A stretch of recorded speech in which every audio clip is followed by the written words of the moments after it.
এই যে একটা যুদ্ধ চলছে নির্বাচন কমিশন এবং রাজ্য সরকার, এটা অত্যন্ত অবাঞ্ছিত এবং অপ্রয়োজনীয়।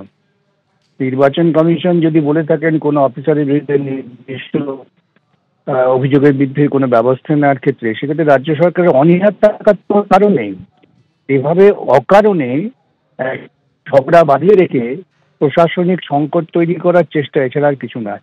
কমিশন যদি মনে করেন যে মুখ্য সচিব নির্দেশটা খুব পরিকল্পিতভাবেই অগ্রাহ্য করছেন, মানতে চাইছেন না, তবে তারা ব্যবস্থা নিতেই পারেন। কারণ নির্বাচন কমিশন একটা সাংবিধানিক সংস্থা, তার সাংবিধানিক যে অধিকার সেটা প্রয়োগ করার জন্য তিনি ব্যবস্থা নিতেই পারেন। প্রশাসনের রাজনীতিকরণ সম্পূর্ণ হয়ে গেছে পশ্চিমবঙ্গে। তার জন্য তৃণমূল কংগ্রেস এবং তৃণমূল কংগ্রেসের সরকার দুটোর মধ্যে কোনো পার্থক্য নেই। সাংবিধানিক সংস্থার বিরুদ্ধে, নির্বাচন কমিশনের বিরুদ্ধে তারা যুদ্ধ ঘোষণা করেছে।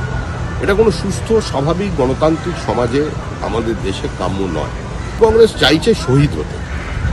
আমরা বলছি যে আমরা কোনো নির্বাচিত সরকারকে ৩৫৬ ধারা প্রয়োগ করে ফেলে দেবার পক্ষে নই, কারণ মানুষের স্বার্থে। পশ্চিমবঙ্গের মানুষকে এটা মেনে নেবেন যে একজন ভোটারের নাম ৫ জায়গায় থাকবে, মৃত ভোটারের নাম থাকবে, ফাঁকা জমির ওপরে হোল্ডিং নাম্বার দেখিয়ে ১০ জন ১২ জন করে ভোটার তৈরি হয়ে যাবে। এই ভোটার লিস্ট নিয়ে পশ্চিমবঙ্গের মানুষ খুশি থাকবে? কিন্তু তৃণমূল কংগ্রেস করছে। নির্বাচন কমিশনের তলব, কাল দিল্লি যাচ্ছেন মুখ্য সচিব মনোজ পান্ত। নবান্ন সূত্রে এমনটাই খবর, কাল দিল্লি যাচ্ছেন মুখ্য সচিব মনোজ পান্ত। নির্দেশ মানল না রাজ্য, মুখ্য সচিবকে দিল্লিতে তাই ডেকে পাঠায় নির্বাচন কমিশন। জাতীয় নির্বাচন কমিশন মুখ্য সচিবকে সশরীরে হাজিরা দেওয়ার কথা বলে। কাল সকালেই দিল্লি যাচ্ছেন মুখ্য সচিব, বিকেলেই যাচ্ছেন নির্বাচন কমিশনে, এমনটাই সূত্রের খবর। আমাদের সঙ্গে রয়েছেন আমাদের প্রতিনিধি রুমা পাল। রুমা, তাহলে বিস্তারিত সমস্ত রিপোর্ট জমা দেবেন মুখ্য সচিব, যেমনটা খবর পাওয়া যাচ্ছে। দেখো, জানিয়ে রাখি, নির্বাচন কমিশন কাল বিকেল ৫টার মধ্যে মুখ্য সচিবকে তলব করেছেন। সশরীরে নির্বাচন কমিশনে যেতে হবে এবং যদিও নবান্ন সূত্র যে মুখ্য সচিব তিনি যাচ্ছেন দিল্লিতে। জানিয়ে রাখি যে তাকে কিন্তু জবাবদিহি করতে হবে যে কেন তার নির্দেশ অমান্য করা হয়েছে এবং কেন তার নির্দেশ মানা হয়নি। এবং তার সঙ্গে সঙ্গে নির্বাচন কমিশন এটাও বলেছে যে আবারও কিন্তু কমপ্লায়েন্স রিপোর্ট পাঠাতে হবে এবং তার সঙ্গে সঙ্গে এই ব্যবস্থা গ্রহণ করতে হবে। যে ৫ জনের কথা বলা হয়েছিল তাদের বিরুদ্ধে কিন্তু ব্যবস্থা গ্রহণের কথা বলা হয়েছে। নির্বাচন কমিশন কিন্তু নিজের নির্দেশের প্রতি কিন্তু একদম সজাগ রয়েছে এবং সে তার বারবার সেই নির্দেশকে পালন করার জন্যই কিন্তু রাজ্যকে বলছে। এবং সেক্ষেত্রে শুধুমাত্র এবার কমপ্লায়েন্স রিপোর্ট কিন্তু পাঠানোর সাথে সাথে মুখ্য সচিবকে একেবারে সশরীরে গিয়ে নির্বাচন কমিশনে গিয়ে জবাবদিহি করতে হবে। দেখো, এমনিতেও নির্বাচন কমিশন যে চিঠি দিচ্ছিল এবং রাজ্য সরকারের তরফ থেকে যে চিঠি দেওয়া হয়েছে, জানিয়ে রাখি রাজ্য সরকার যখন কালকে চিঠি দিয়েছে, মুখ্য সচিব যখন চিঠি গেছে নির্বাচন কমিশনে, সেখানে কিন্তু বলা হয়েছিল অযথা কঠোর পদক্ষেপ। চিঠিতে বলা হয়েছে অযথা কঠোর পদক্ষেপ নেওয়া হচ্ছে। অর্থাৎ রাজ্য মনে করছে যে এই যে ভোটার লিস্টে যে কারচুপির কথা বলে নির্বাচন কমিশন এই ৫ জনের বিরুদ্ধে যে সাসপেনশন এফআইআর এর কথা বলছে, সেটা কিন্তু অযথা কঠোর পদক্ষেপ। অর্থাৎ রাজ্য নিজের যে তাদের যে অবস্থান স্পষ্ট করে দিয়েছে।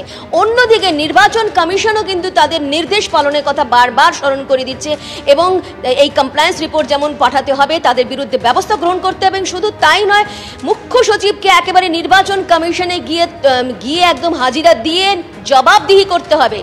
দেখো, কালকে যখন এই চিঠিটা গিয়ে পৌঁছায় নির্বাচন কমিশন, প্রশ্ন উঠছিল যে নির্বাচন কমিশন কি পদক্ষেপ নিতে পারে।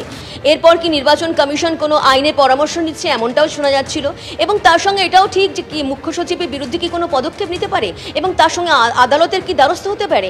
নির্বাচন কমিশন পরবর্তীতে কি পদক্ষেপ নেয় অবশ্যই সেদিকে নজর থাকবে, কিন্তু তার আগে মুখ্য সচিবকে তলব করে তার জবাবদিহি চেয়ে কিন্তু নির্বাচন কমিশন আবারও তাকে একদম নির্বাচন কমিশনে দিল্লিতে ডেকে পাঠালো এবং মুখ্য সচিব সেখানে যাচ্ছেন। তবে এটা ঠিক, কমপ্লায়েন্স রিপোর্ট কি তৈরি হয়েছে, কোনো কি এফআইআর বা সাসপেনশন হয়েছে, তা কিন্তু এখনো পর্যন্ত কোনো খবর নেই। কিন্তু কালকে যে অবস্থান রাজ্য গ্রহণ করেছে, অযথা কঠোর পদক্ষেপ, অবশ্যই রাজ্য সেই অবস্থানেই কিন্তু একদম রয়েছে, এমনটাই কিন্তু এখনো পর্যন্ত যা পাওয়া খবরে জানা যাচ্ছে।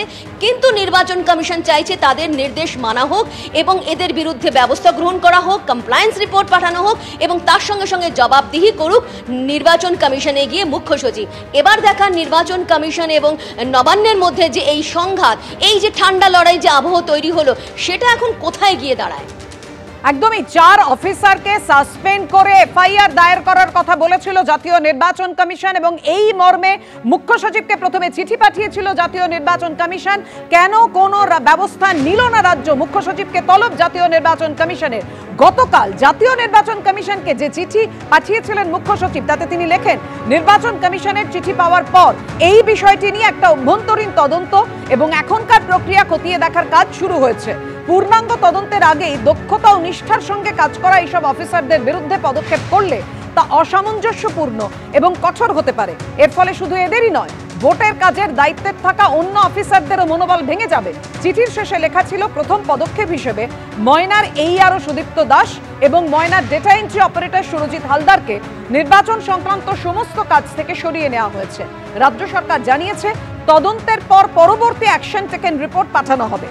অর্থাৎ জাতীয় নির্বাচন কমিশন যে ব্যবস্থা নিতে বলেছিল অফিসারদের বিরুদ্ধে, সেই ব্যবস্থা রাজ্য নেয়নি। উল্টে মুখ্য সচিব যে চিঠি লেখেন সেই চিঠি আপনাদের সামনে রাখলাম। আর তারপরেই মুখ্য সচিবকে একেবারে সশরীরে হাজিরার কথা বলা হয় জাতীয় নির্বাচন কমিশনের তরফে। এই যে একটা যুদ্ধ চলছে নির্বাচন কমিশন এবং রাজ্য সরকার, এটা অত্যন্ত অবাঞ্ছিত এবং অপ্রয়োজনীয়। নির্বাচন কমিশন যদি বলে থাকেন কোনো অফিসারের বিরুদ্ধে নির্দিষ্ট অভিযোগের বিরুদ্ধে কোনো ব্যবস্থা নেওয়ার ক্ষেত্রে, সেক্ষেত্রে রাজ্য সরকারের অনীহা থাকার তো কারণেই এভাবে অকারণে ঝগড়া বাঁধিয়ে রেখে প্রশাসনিক সংকট তৈরি করার চেষ্টা, এছাড়া আর কিছু না। কমিশন যদি মনে করেন যে মুখ্য সচিব নির্দেশটা খুব পরিকল্পিতভাবেই অগ্রাহ্য করছেন, মানতে চাইছেন না, তবে তারা ব্যবস্থা নিতেই পারেন। কারণ নির্বাচন কমিশন একটা সাংবিধানিক সংস্থা, তার সাংবিধানিক যে অধিকার সেটা প্রয়োগ করার জন্য তিনি ব্যবস্থা নিতেই পারেন। মুখ্য সচিবকে জাতীয় নির্বাচন কমিশনের তলব নিয়ে প্রশ্ন করা হলে অভিষেক বন্দ্যোপাধ্যায় কি বলেছেন দেখুন।